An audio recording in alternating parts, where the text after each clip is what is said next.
Hello everyone, welcome to brain shocks. तो काफी एक अच्छी न्यूज है। इसरो ने वैकेंसी निकाली है साइंटिस्ट एससी के लिए on the basis of GATE score. ठीक है। तो इसरो का आई थिंक ये काफी टाइम बाद वैकेंसी आया है और उसके बारे में हम डिटेल में डिस्कस करेंगे। आप इसरो की वेबसाइट पे जाओगे, करियर्स में जाओगे तो आपको नोटिफिकेशन दिखेगा, recruitment of the post of scientist engineer SC on basis of GATE score. ठीक है। तो इस पे आप ये खोलोगे तो आपको अप्लाई करने का लिंक भी मिलेगा और फुल एडवर्टाइजमेंट लिंक भी मिल जाएगा। तो इस एडवर्टाइजमेंट में देखते हैं कि क्या क्या इंफॉर्मेशन दिया। ठीक है। तो सबसे पहले सबसे इंपॉर्टेंट, जिनके पास गेट नहीं भी है तो उनके लिए अच्छी खबर यह है कि ये वैकेंसी जो है, ये नोटिफिकेशन गेट के थ्रू है, बट इसमें लिखा हुआ है कि और भी वैकेंसी आने वाली है, remaining vacancies based on written test. मतलब ये एक पार्ट है जो ये वाली वैकेंसीज है, इसके बाद भी वैकेंसीज आएंगी, तो ये काफी अच्छी न्यूज है। फिर उसके बाद सेकंड चीज ये है scientist engineer SC level 10 group A gazetted post रहने वाली है आपकी। ठीक है। और इलेक्ट्रॉनिक्स में 21 वैकेंसीज हैं और आपकी कहाँ कहाँ पे पोस्टिंग होगी, सेंटर यूनिट टेंटेटिव है, यहाँ पे हो सकती है। मैकेनिकल में 33 पोस्ट है, कंप्यूटर साइंस में 14 पोस्ट है। ठीक है, ये है पोस्ट, नंबर ऑफ पोस्ट। इसके अलावा एजुकेशन क्वालिफिकेशन वो तो पता ही है, बीई बीटेक चाहिए आपको इलेक्ट्रॉनिक्स मैकेनिकल और कंप्यूटर साइंस में। मार्क्स तो आपको चाहिए 65% और सीजीपीए 6.84। और गेट क्वालिफाई चाहिए इलेक्ट्रॉनिक्स के लिए इसी में, मैकेनिकल के लिए एमई में और कंप्यूटर साइंस के लिए सीएस में। ठीक है। और उसके बाद एज एज आपको चाहिए 28। कब होनी चाहिए 28? 19 दिसंबर 2022 को। ठीक है। 19 दिसंबर 2022 को आप 28 से कम कम ही होने चाहिए, ज्यादा नहीं। और बाकी जो भी है आपकी अगर कैटेगरी है या फिर आप एक्स सर्विसमैन हो तो उस हिसाब से आपको एज में रिलैक्सेशन मिलेगी। ठीक है, जितनी मिलती है as per government of India orders. ठीक है, वो चीज लिखी हुई है इन्होंने। तो 28 एज जो है वो जनरल कैंडिडेट्स के लिए। और आपको गेट 2021 और 2022 के स्कोर पे डायरेक्ट इंटरव्यू के लिए बुलाया जाएगा। Screen in for interview on basis of valid GATE 2021 and 22 score. ठीक है। अब वैसे अगर देखा जाए 2020 का भी अभी तक वैलिड है मेरे हिसाब से, कि 2020 का 2000 मार्च 2023 तक वैलिड रहेगा। ठीक है। 21-22 से यस। तो उनका क्यों नहीं इंक्लूड किया है, कुछ आइडिया नहीं है। अगर कोई कैंडिडेट है तो मेल कर सकते हैं, तो मे भी हो सकता है कंसीडर कर लें। और इन्होंने बोला कि हम गेट स्कोर कंसीडर करेंगे, नॉट मार्क्स या रैंक, बिकॉज आप मल्टीपल जब भी गेट स्कोर हम अलाउ करते हैं तब स्कोर के बेसिस पे होता है जो भी रिक्रूटमेंट होता है। ठीक है, मार्क्स और रैंक पे बेसिस पे नहीं होता है। इसके अलावा आप ऑनलाइन अप्लाई कर सकते हो 29 नवंबर, ठीक है, से लेके 19 दिसंबर तक। ये आपको 20 दिन मिले हैं अप्लाई करने के लिए। इसके अलावा जो अभी जॉब में होंगे कहीं भी, पीएसयू में या फिर सेंटर या स्टेट गवर्नमेंट में, उनको एनओसी चाहिए होगा। ठीक है। एप्लीकेशन फीस जो है वो है 250 रुपये। ठीक है, but only general male candidates के लिए। ठीक है, आगे देखेंगे उसमें कौन कौन से कैंडिडेट्स को फीस नहीं भरनी है। और लास्ट डेट होगी फीस की 21/12।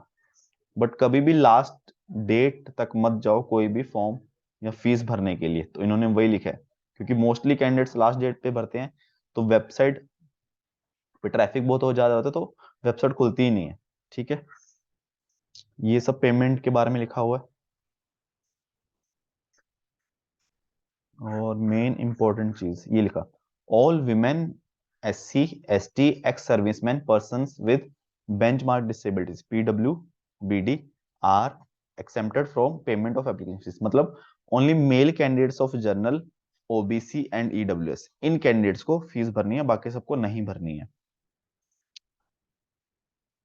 आगे लिखा है कि no documents are to be uploaded along with the application. मतलब फोटो और सिग्नेचर के अलावा कोई डॉक्यूमेंट अपलोड नहीं करना है। जब इसरो द्वारा कॉल किया जाएगा तभी भरना है। अगर उन्होंने बोला मेल वगैरह भेजे या कहीं भी अपडेट करें कि अब अपलोड कर दो डॉक्यूमेंट्स, तब करने हैं। तो फिलहाल सिर्फ फोटो और सिग्नेचर। ठीक है। अब आ गया मेन चीज, देखो इन्होंने बोला कि qualification prescribed is the minimum requirement. Minimum requirement है। ठीक है, ऐसा नहीं है कि अगर आपके पास गेट क्वालिफाइड है और 65% से ज्यादा मार्क्स है तो आप और कि इंटरव्यू के लिए बुला लिया जाएगा, नहीं। तो 1:7 में बुलाया जाएगा। जैसे अगर ईसी में 21 सीट्स हैं तो 21 इंटू 7 147 हो गया ना। तो 147 लोगों को बुलाया जाएगा जो टॉप के होंगे, ठीक है।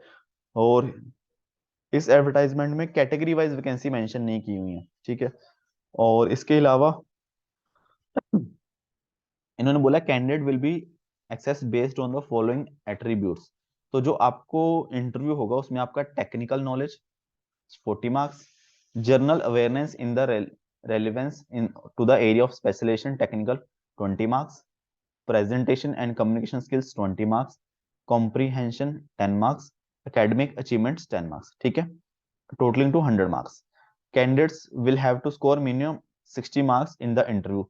मिनिमम आपको 100 में से 60 मार्क्स लेने ही है, और पीडब्ल्यूबीडी कैंडिडेट्स को 50 मार्क्स, ठीक है।